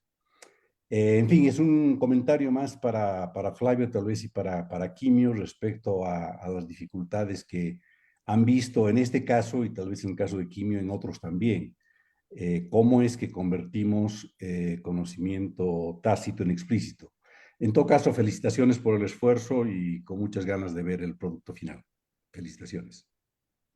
Muchísimas gracias, Manuel. Pongo una pregunta más que está en el chat para Samuel. ¿Alguna vez había anticipado, pensado que podría ser víctima de un secuestro en la perspectiva de que probablemente su plan de acción ya estaba en camino, aunque hipotéticamente, pero antes de que haya ocurrido este suceso? Sí, entonces, y tal vez podemos unir una pregunta más. Tengo a profesor en aula, no sé si... ¿quién es profesor en aula? ¿Y puede habilitar el micrófono? Sí, buenas tardes. ¿Se me escucha? Sí, se le escucha. Tengo 2 preguntas para Samuel. Quisiera saber primero cómo sobrellevó el miedo en el secuestro, al no saber si tal vez si en un mañana no iba a poder tal vez sobrevivir. Entonces, ¿cómo pudo sobrellevar ese miedo? Sería la primera. Y la segunda, ¿cómo hubiera enfrentado usted el cáncer si usted hubiera tenido tal vez un tiempo limitado de vida o un tiempo corto? ¿Cómo hubiera cambiado tal vez su perspectiva de vida en ese caso hipotético? Gracias. Perfecto. Tal vez podemos comenzar con Quimio, profesor Cases, si podría comentarnos sobre el tema del conocimiento tácito al conocimiento explícito. Bueno, vamos a ver. Primero, es imposible saber el contenido de la cabeza de una persona, no se puede meter. Nosotros, cuando hacemos investigaciones, tratamos de tomar nota fiel de las expresiones utilizadas verbalmente. Y eso es una cosa. Y segunda posibilidad que aprovechamos es Antes yo hacía el análisis de texto, qué palabra utilizaba con más frecuencia, en qué relación, etc. Eso te daba una información de cómo se discurría y eso te ayudaría te ayuda a interpretar, ¿no? Por ejemplo, mira, alguien dijo, Samuel tiene un optimismo enfermizo. ¿Y eso qué quiere decir? Enfermizo quiere decir que no es normal. Y a partir de ahí empiezas a conjeturar y interpretar. Es una forma de ver el conocimiento, el discurrir de una persona desde fuera, porque cada palabra es reflejo de alguna forma de pensar. ¿Y qué más? La conocimiento implícito de Samuel, lo que ahora estamos tratando, Flavio y yo, es, digamos, modelizar, sistematizar, conceptualizar y de forma que la gente pueda entender y que pueda ser replicable en otras circunstancias, en otras personas, en otras entidades, etcétera, etcétera. Bueno, seguramente no logramos 100% de nuestro deseo, pero por lo menos yo creo que si hay una pista, yo creo que para los que vienen detrás sería de gran información. Y creo que dentro de lo que cabe, Samuel es una persona más deductiva que inductiva. Por lo tanto, creo que muchas veces tú puedes detectar las claves para interpretar, creo. Bueno, eso es. Muchísimas gracias, Quimio. Pasamos a Samuel con las otras preguntas. Y los que tengan preguntas, por favor, si pueden levantar la mano para que se les pueda habilitar el micrófono, ¿sí? En Zoom. Gracias. Hola, buenas noches. No, no, estamos con Samuel para contestar las preguntas y después pasamos al siguiente bloque de preguntas. A ver, un saludo a Manuel, buen amigo y con el que hemos trabajado en varias oportunidades y espero que trabajemos en el futuro también. Sí, es un punto muy importante esto de que el pensamiento explícito e implícito se vuelva explícito.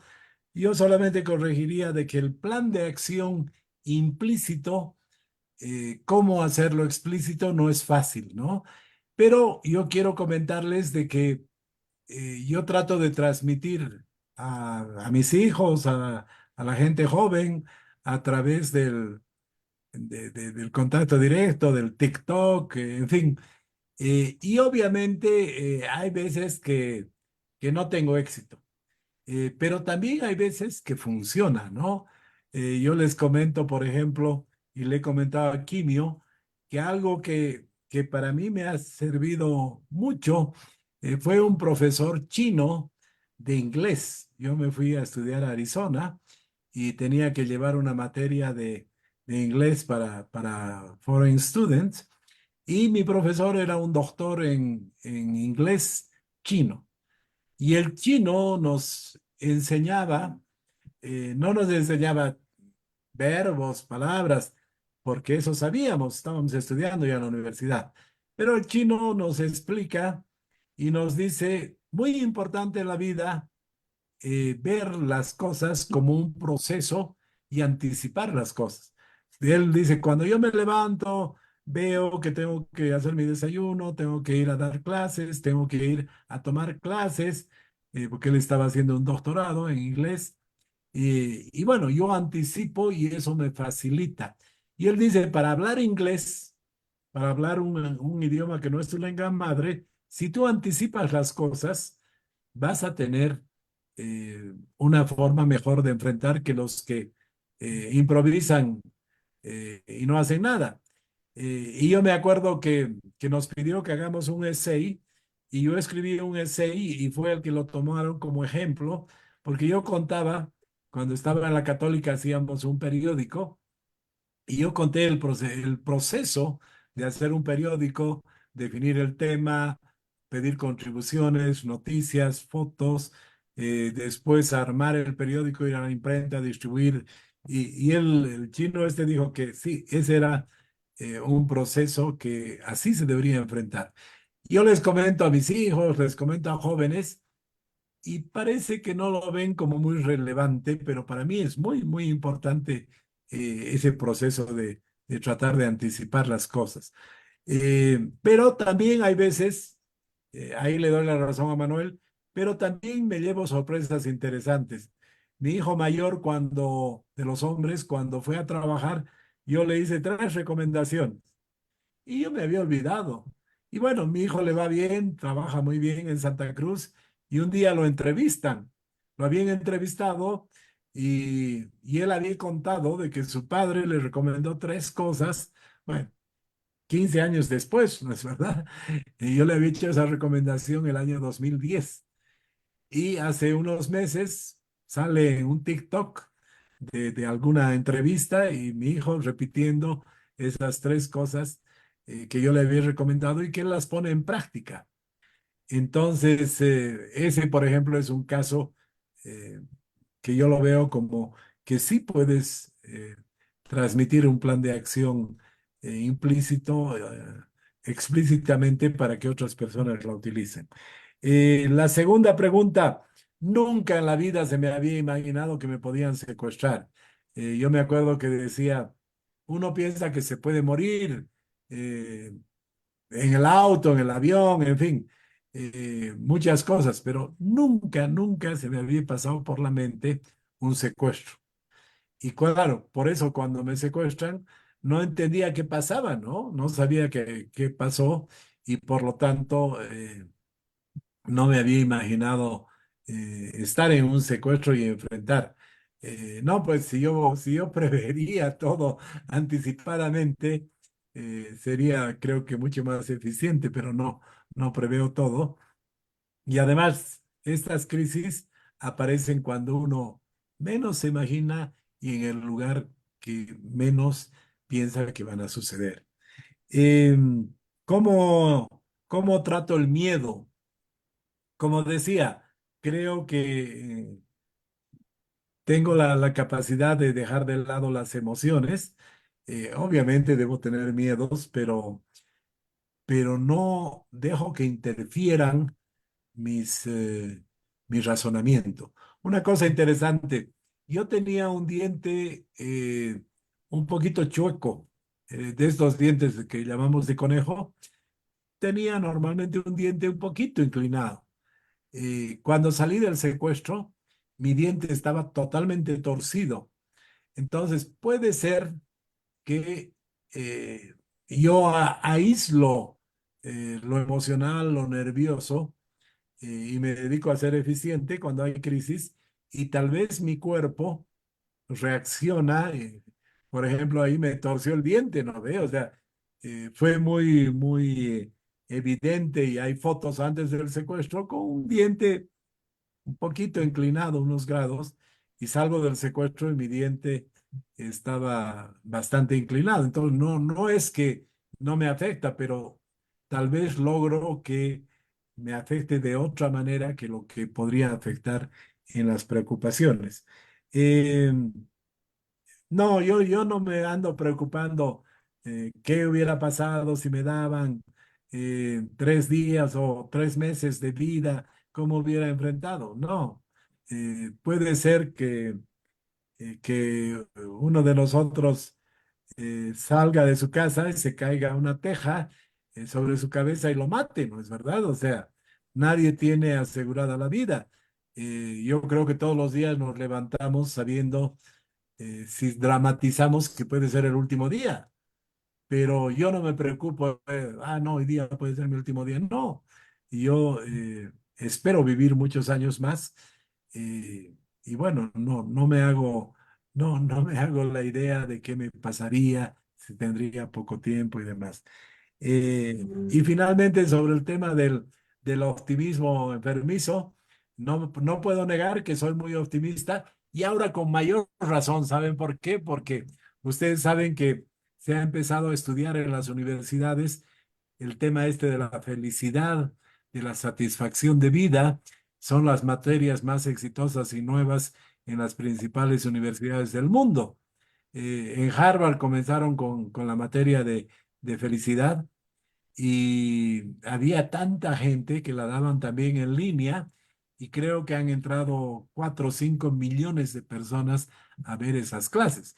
Entonces está de moda el tema de la felicidad. Hay países que tienen, que se ocupan del tema de la felicidad y de manera científica, ¿no ve? Por ejemplo, he leído que en algún país europeo hacen una encuesta eh, para ver si hay alguna región, departamento que tiene más insatisfacción, menos felicidad. Y obviamente hacen políticas públicas para resolver los problemas de esos departamentos, de esas provincias, ¿no es verdad?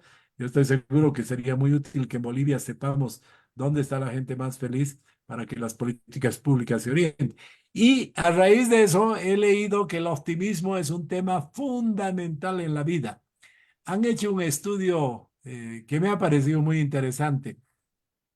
Dice que en Notre Dame hay un convento de monjas y había una buena cantidad de monjas, unas 100 monjas, que eran un caso de estudio muy interesante porque las monjas comían lo mismo, dormían a la misma hora, hacían la misma cantidad de ejercicio, en fin, vivían como en un laboratorio, ¿no es verdad? En un convento. Y lo interesante es de que para ser monjas les hacían escribir un essay corto sobre sus aspiraciones, su vida y demás. Y después de 70 años han ido y han revisado esos essays, esos relatos, y han encontrado que las que son optimistas están vivas y las que eran pesimistas están muertas. Entonces, una de las conclusiones de ese estudio es que las personas que somos optimistas vamos a vivir más que los pesimistas. Y obviamente el grado de satisfacción de la vida es mayor de los optimistas. Entonces, mi esposa es una de mis críticas, es la que me pone los pies sobre la tierra y en algún momento difícil me decía, no, tu optimismo no es adecuado, que no sé qué. O algún colaborador también me dice, no, vos siempre tan optimista.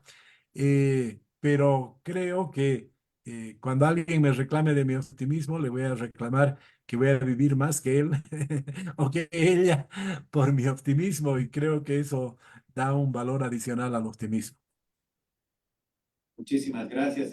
Samuel, vamos a ir a la última ronda de preguntas. Vamos a hacerlas las 3 en uno, por favor. Liz Escobar, por favor, si puede poner su cámara tal vez y decirnos su nombre.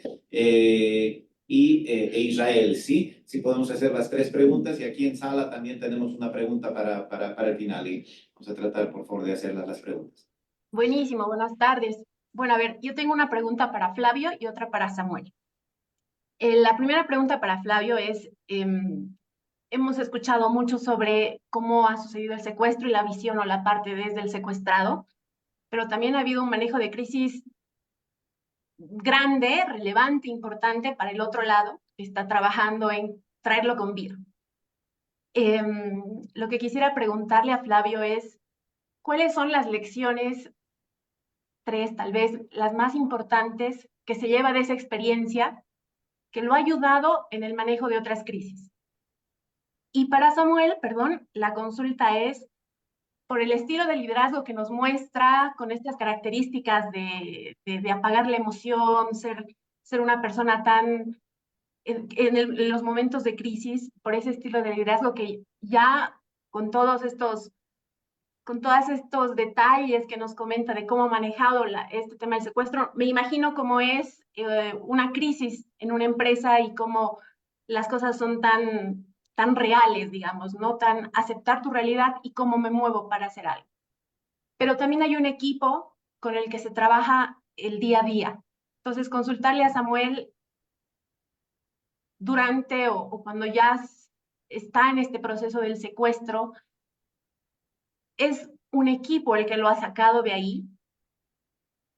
¿Cómo ha hecho usted para crear ese equipo? Porque al final ha sido gerentes cercanos a usted los que han logrado traerlo con vida. ¿Y cómo ha sido ese manejo de equipos previos, ¿no? O sea, ¿cómo ha seleccionado a esa gente para trabajar con usted? Podemos pasar a las preguntas de iPhone Score, si puede poner tal vez su cámara y presentarse también. Y después de el señor Sequeiros, Israel. Sí. Muy buenas noches, ¿me escuchan? Sí, sí, adelante. Si puede poner su cámara. ¿Cómo está? Muy buenas. Sí, tengo un problema con la dificultad. Estoy ahorita mismo en la universidad.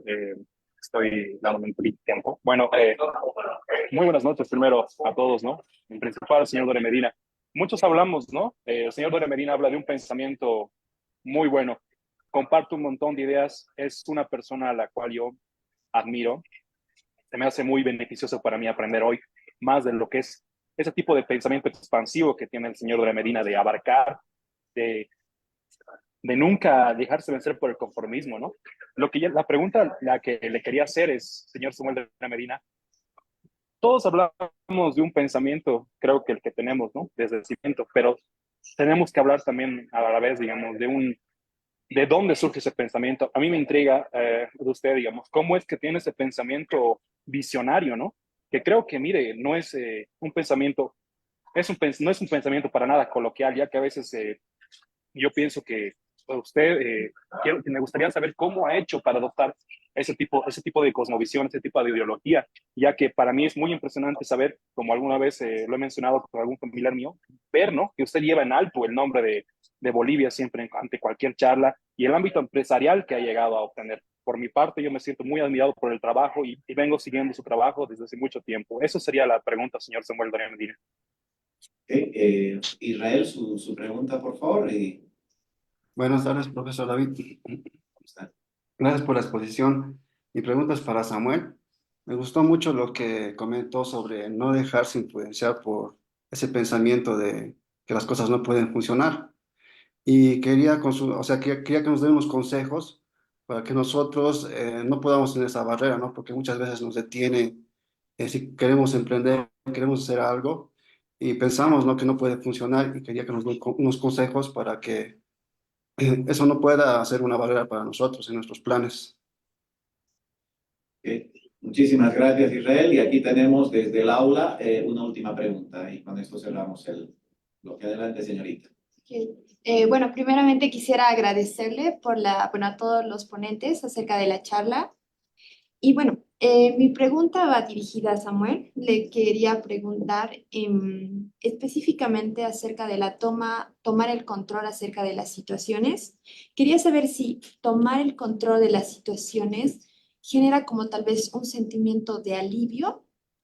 Por ejemplo, o sea, yo en lo personal, acerca de todo lo que oí, puedo deducir, por ejemplo, de que, por ejemplo, en una compañía, en una empresa, es importante delegar a las personas y saber que esas personas pueden llegar a tomar decisiones. Entonces, yo creo que es muy crucial esto del tema de tomar el control de la situación para poder tener muy buenos resultados. Eso.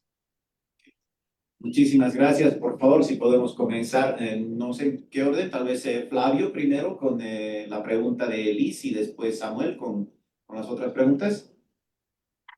De acuerdo, gracias. Bueno, efectivamente, el trabajo, el back office, digamos, que se hizo en el momento en que Samuel fue secuestrado, parte, como él mismo decía, de la necesidad de contar con un experto, ¿no? Y aparecieron, tal como ha contado Samuel, Fernando Campero, la familia de Lonsdale, que en el año 90 lamentablemente falleció. Y llega Hugh Lohan ese viernes en la mañana y eh, fue muy, muy importante el trabajo de Hugh Lohan porque, por ejemplo, y no me quiero extender demasiado y tal vez va a ser motivo de otra charla, pero él se sienta con la familia y dice, ¿qué es lo que quieren ustedes? ¿Rescate o quieren negociación? Porque si es rescate, yo no soy la persona indicada. Hay firmas israelíes y hay firmas americanas que se encargan del rescate y lo más importante para ese rescate es saber dónde está Samuel. Es más corto, es mucho más riesgoso y es muy complejo, pero tienen que tomar una decisión o quieren negociar. Si van a negociar, tienen que estar dispuestos a pagar. El camino es más complejo, mucho más largo. No sabemos quién lo ha secuestrado. Entonces decidan si, qué es lo que quieren. Entonces ahí, por ejemplo, viene una cosa hasta paradójica, porque obviamente se opta por el rescate. Don Samuel, que presidía el comité, el papá de Samuel, toma la decisión y dice, sí, vamos por el rescate y vamos allá. Entonces Hugh... Con la negociación. Bueno, la negociación, Flavio. Sí, sí, con la negociación. Entonces, Hugh Logan nos dice, si vamos a ir por la negociación, no es importante que nosotros sepamos dónde está Samuel. Y ustedes se pueden imaginar cuántas veces nos han llamado, avisado, creo que hay un auto en Villa Fátima en la subida, creo que en el Alto he visto, mi tía me ha dicho que camino a Viacha han encontrado. Y claro, tener que decirles, miren, mándenle las mejores vibras a Samuel, estamos en otro proceso, gracias, pero no queremos saber dónde está, de una forma educada, no, pero ese era un tema, digamos, crucial de decisión para ser objetivos y poder trabajar. El otro tema que creo que ha sido también fundamental en una empresa con cientos de trabajadores como Soboce, en una familia, Samuel es el único hombre de 7 hermanos en total, todas mujeres, muchas personas trabajando. La idea de Hugh Lohan y nos dice 3 personas de Soboce, 3 personas de la familia. Don Samuel, que preside el comité, Nidia, la esposa que trabaja en el comité, y Susana, la hermana que representa a toda la familia. Se imaginarán ustedes todas las hermanas, los cuñados, los sobrinos, pero queremos hacer algo, tenemos que hacer algo nosotros. No, o sea, solo son esas 3 personas de la familia y ellas tenían que encargarse de relacionarse. Y lo mismo nos pasaba a nosotros. Carlos Núñez, como que estaba de gerente en Soboce, yo estaba trabajando también en Soboce y el doctor Oscar Bonifaz para trabajar. Solo 3 personas se distrajeron de la operación y era tiempo completo, full time. Algún momento pensamos y dijimos, Fernando Campero, que participó tan activamente y es un tipo muy inteligente y muy capaz, le dijimos, ¿no quieres participar en el comité? Ahí Hugh Lohan dijo, pero es dedicación exclusiva y a tiempo completo por 6 meses.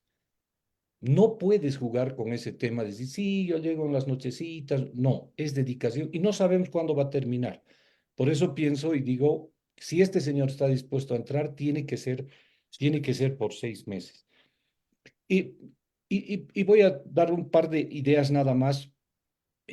Cuando entramos en la negociación y por suerte, y coincido con Samuel en el sentido de que fueron profesionales los que lo secuestraron.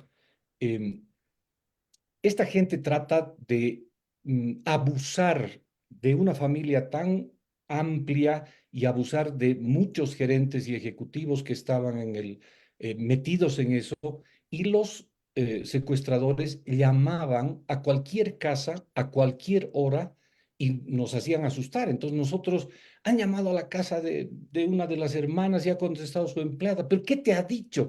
No sé, parecía peruano, pero yo no he escuchado, pero ¿cómo no has escuchado? Entonces, y lo mismo pasaba con alguno de los gerentes, que llamaron a la casa de uno de los gerentes, y claro, y ahí el experto, un papelito para toda la familia y para todos los ejecutivos. Si quiere hablar del secuestro de Samuel, busque a Oscar en el teléfono 279-1327 de 7 a 8 de la noche. De 7 a 8 de la noche. Ese es el horario. No, pero no sé qué. Si quiere hablar del secuestro, tiene que buscar a... Y eso Hugh nos decía, eso es respeto. Si no generamos respeto en esta gente, estamos fritos. Y se logró. Desde el día que nos empezaron a llamar, tardaron casi 15 días en comunicarse, todas las noches a las 7 de la noche sonaba ese teléfono. Y Hugh nos decía, hemos logrado respeto. Ahora tenemos que lograr confianza para la segunda etapa, como para tener el cierre. Y un tip administrativo, si se puede llamar, lo primero, y con esto termino, lo primero que me dijo Hugh Lohan, porque yo era el coordinador del equipo, Carlos Núñez era el comunicador, él se contactaba con la prensa, con la policía, y Óscar Bonifaz era el negociador.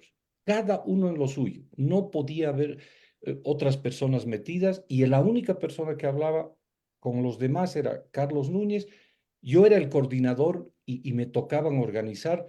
Y una de las cosas que me dijo, y es un tip que yo tengo hasta ahora, agarra un cuaderno, pon el número 1, pon el nombre de Samuel, pon el teléfono celular que tiene, pon la dirección de su casa, pon el nombre de su secretaria y pon alguna cosa. Ya. Número 2, Samuel Doria Medina, papá. ¿Cuál es su teléfono? ¿Cuál es, dónde vive? ¿Dónde está? Y 3 y 4 y así sucesivamente. Me vas a ir anotando todos los nombres de las personas que llegan a reunirnos. Y un día me dice, ¿qué se llama el ayudante de Carlos Sánchez Berzaín? Uy, caramba, pero tienes que haber anotado. Sí, lo tengo anotado. ¿Te das cuenta? Si necesitáramos ese teléfono a las 3 de la mañana para contactarnos con el ministro, no puedes decirme que no lo tienes. O no puedes decirme que no lo conoces y que no sabes quién es. Entonces, ese es un tip que ahora en cualquier proyecto que yo enfrento me anoto porque se ha quedado la canilla abierta en la construcción de tal supermercado. Y bueno, y no sé, no tengo el nombre no tengo el teléfono celular de la persona que está controlando eso. Y es un tip interesante, administrativo, si se puede decir así, de este tema. Pero bueno, en esta otra parte hay hartas cosas interesantes también que discutir. Gracias. Muchísimas gracias, Flavio. No sé, solamente mencionar que también tenemos el caso secuestro 2 o secuestro B.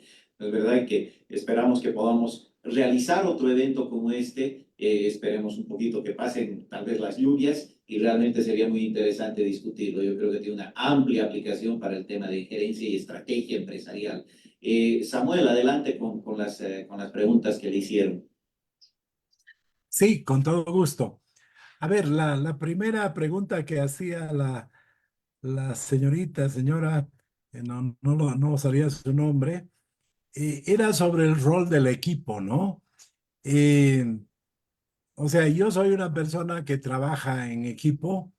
Yo siempre comento que puedo haber hecho cosas empresariales muy interesantes, como subirle el valor a Soboce en un 60,000%, pero no me creo más que otros, y sigo pensando que 3, 4 cabezas piensan mejor que una y sigo trabajando en equipo. Entonces tengo un respeto por el equipo.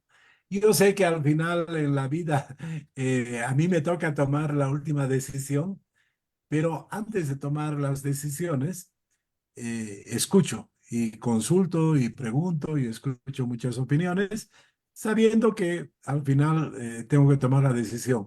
Muchas veces habrá más tiempo para hacerlo, muchas veces menos tiempo, pero yo trabajo en equipo. Y obviamente cuando hay una situación compleja, eh, hay que ser mucho más exigente, más duro, porque si bien los niveles, las instrucciones, en fin, todo el proceso de mando en cualquier organización es importante. Cuando hay crisis es mucho más importante. Entonces, obviamente, eh, si hay alguien que está dudando, yo soy mucho más duro para cortar eso, o si es necesario separar a esa persona, separarla del equipo, porque cuando estás en crisis no puede haber dudas. Como decía Flavio, en esa organización que hicieron, eh, tenía que funcionar todo como reloj, ¿no es verdad? Entonces, desde ese punto de vista, estuvo mi familia, estuvo los principales ejecutivos, tuvieron los expertos, y yo diría que estaban conscientes de la división de roles, de la eficiencia, de todas las cosas que había que hacer, y gracias a ese trabajo de todo el equipo, salimos con el objetivo cumplido. Y yo siempre cuento y digo, y además, una vez que tuvimos éxito, y hicimos una gran negociación, porque hicieron, en ese caso, pagaron más o menos el 20 y tantos por ciento de lo que pedían. Entonces, se hizo una muy buena negociación y demás. Y cuando yo salí, bueno, todos estábamos contentos, felices, satisfechos de haber resuelto ese problema. Y yo digo, en poco más de un año recuperamos todo lo que nos extorsionaron, porque salimos con más fuerza para trabajar en lo que hacíamos, ¿no? Eh,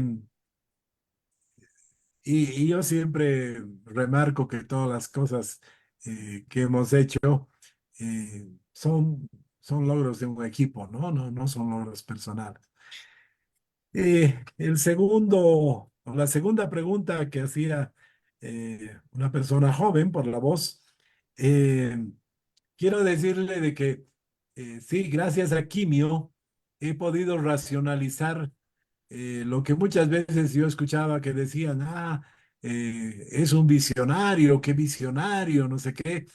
La verdad es que yo no entendía, mucho sabía el significado de la palabra, pero no lo había internalizado, ¿no?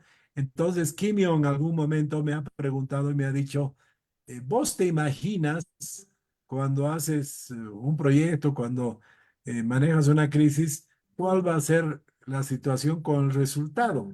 Y claro, ahí me he puesto a pensar y efectivamente, eh, cuando cuando se me hace eh, alguna, eh, algún proyecto, yo comentaba de que sí, me imagino, sueño tal vez un poco y algunas veces lo expreso, otras veces no lo expreso, pero hago ese ejercicio, ¿no? De tratar de irme al futuro e imaginarme cómo va a ser con el resultado de lo que yo haga, ¿no? Le comentaba yo aquí, mío, que cuando inauguramos Green Tower en La Paz, que era un momento difícil para mí, yo estaba afectado por el cáncer, vine para inaugurar sin pelo y demás, pero en mi discurso de inauguración yo cuento mi sueño y comparto con los asistentes a la inauguración cuál era mi sueño. Yo digo, hemos hecho este edificio obviamente porque es una actividad, buscamos ganancia y demás, pero creemos que vamos a contribuir a cambiar La Paz, esta zona de La Paz. Y yo digo, yo he visto cómo en Buenos Aires hicieron un edificio en Puerto Madero que parecía medio raro, un edificio muy alto y demás, y después ahora hay 20, 30 edificios y se ha vuelto la zona más importante de Buenos Aires, residencial para empresas, Puerto Madero. Y yo comentaba y decía, yo estoy poniendo Green Tower y yo estoy convencido que pronto va a haber otro y otro y varios, y la Avenida Vallivian se va a convertir en la parte moderna de la ciudad. Y yo le comentaba a Kimio que incluso utilizo la figura de decir, ahora uno puede ir a la calle Jaén para conocer la paz del pasado y uno puede venir a la avenida Vallivian para ver, para tener una idea de cómo va a ser la paz del futuro. Entonces, en muchos temas, incluso en el secuestro, yo me había imaginado si sobrevivía, qué iba a hacer. O sea, como lo único que podía hacer era pensar ahí adentro. Yo me acuerdo que, por ejemplo, había pensado y dije, si salgo, mis papás tenían 70 y tantos años, entonces yo hice el siguiente plan. Dije, si salgo vivo, si salgo bien, ¿dónde voy a ir primero? Y mi decisión fue decir, si salgo a una hora razonable, voy a ir a mi casa y todos vendrán a mi casa. Pero si salgo a una hora muy tarde, muy temprano, mis papás son viejitos y mejor me voy a la casa de mis papás y que mi esposa, que es joven, mis hijos, niños, vengan. Y claro, salí a las 5 de la mañana, 6 de la mañana, me liberan. Entonces yo ya tenía el sueño de la liberación y, y me voy a la casa de mis papás, porque había imaginado el día de mi liberación. Entonces, sí, gracias a Quimio, me he dado cuenta y he podido hacer explícito, como dice Manuel, eh, que ser visionario había sido soñarte lo que va a pasar o sea, soñar despierto, pensar y ver los detalles de cómo va a ser el futuro de lo que tú estás haciendo, las consecuencias de lo que tú estás haciendo, ya sea en materia de construcción, ya sea en materia de liberación, ya sea en materia de arbitraje, de lo que sea. Es fundamental, es útil ser capaz de poder imaginarte eh, el mejor escenario, ¿no es verdad? O sea, yo creo que esa es la clave. Nunca estar pensando en el peor escenario. No, en el mejor escenario. ¿Y cómo va a ser el mejor escenario de triunfo, de buenos resultados y demás? Eso te da optimismo, te ayuda y creo que eso es ser visionario. Eh, Me preguntaban cómo uno no se desanima, cómo uno se pone de mal humor. Yo quiero contarles de que cuando hablo con los jóvenes, les digo que para mí el éxito había consistido en no rendirse. Y yo les recomiendo, después de contarles Soboce, Burger King, Green Tower, Tajivos, les digo, pero lo más importante y lo que quiero que se acuerden es de que el éxito está en no rendirse. Y alguna vez algún experto en comunicación me decía que las últimas palabras que uno dice son las que quedan en la cabeza de la persona, las primeras y las últimas. Y yo termino mis charlas en las universidades con jóvenes, en institutos técnicos, en colegios, diciéndoles, soy Samuel Doria Medina y no me rindo nunca. Para que les quede, ¿no es verdad? De que es clave no rendirse, nunca aflojar, siempre estar batallando porque en los emprendimientos, en las crisis, hay obstáculos y hay que vencer los obstáculos y seguir. Eh, y finalmente, la última pregunta, eh, preguntaba, me imagino, una estudiante que ha llegado a la universidad, lo cual la felicito, porque está en un aula ahí, y que decía, ¿cómo se reparte esto de tomar el control, pero también saber delegar, ¿no es verdad? Entonces ahí yo creo que el tema fundamental es en ver si vos estás a cargo de resolver algo, poder evaluar y darte cuenta de cuáles son las tareas fundamentales. Y si hay tareas fundamentales, tal vez no las delegas, ¿no? Obviamente podrás tener consejo de los expertos, del equipo, pero hay ciertas tareas que no se delegan, que hay que hacerlas personalmente. Y no es que uno crea que las decisiones de alta gerencia, entre los consejos que mi hijo repite, está el hecho de que para resolver algo, no hay que caer en la enfermedad del gerente de creer que uno es muy capo y solamente hace las cosas estratégicas. Si para que salga algo bien en algún momento es fundamental el hecho de hacer alguna tarea simple, como de llevar un mensaje o como de sacar una fotocopia, no sé, cualquier cosa, pero que es algo fundamental que necesitas rápido y que tienes que hacerlo y que no puedes delegarlo, hay que hacerlo, ¿no? Hay que estar dispuesto a hacer todo lo necesario. Ahora, obviamente también sé delegar y está claro que cuando hay que hacer unos cuantos miles de tareas, sería absurdo y sería la antesala del fracaso querer hacer todo. Entonces hay que saber distribuir las tareas para que funcione el equipo. Y seguramente cuando hay una crisis, cuando hay un problema, Yo soy muy duro, soy muy exigente, pero también cuando pasa ese momento, sé reconocer, sé emular a mi equipo, sé estimular a mi equipo después de que hemos logrado algo importante, ¿no? Entonces, son diferentes momentos que, como decía Manuel, a veces es difícil explicitarlos, pero yo creo que sí, que es una combinación de ambas cosas y ser mucho más precisos y mucho más exactos y no olvidarse, como decía Flavio, de tener el nombre de la persona clave que puede ser la solución en algún momento a las 3 de la mañana, ¿no es verdad? Entonces, esa es mi experiencia y espero que sea útil para tomar decisiones, para poder enfrentar crisis, ya sea empresariales, económicas, personales, pero esa es mi experiencia. Muchísimas gracias, Samuel. Bueno, son las 7 en punto, son las 2 horas de la presentación. Les agradecemos a todas las personas que han estado presentes en este primer evento por los 30 años de Maestrías para el Desarrollo. Nos quedamos, creo que realmente, lo que menciona Samuel al final de decir, ok, no me he imaginado el tema de que si alguna vez me secuestrarían, pero sí me imaginaba la liberación. Creo que eso es completamente consistente con el optimismo de Samuel, el optimismo que nos muestra.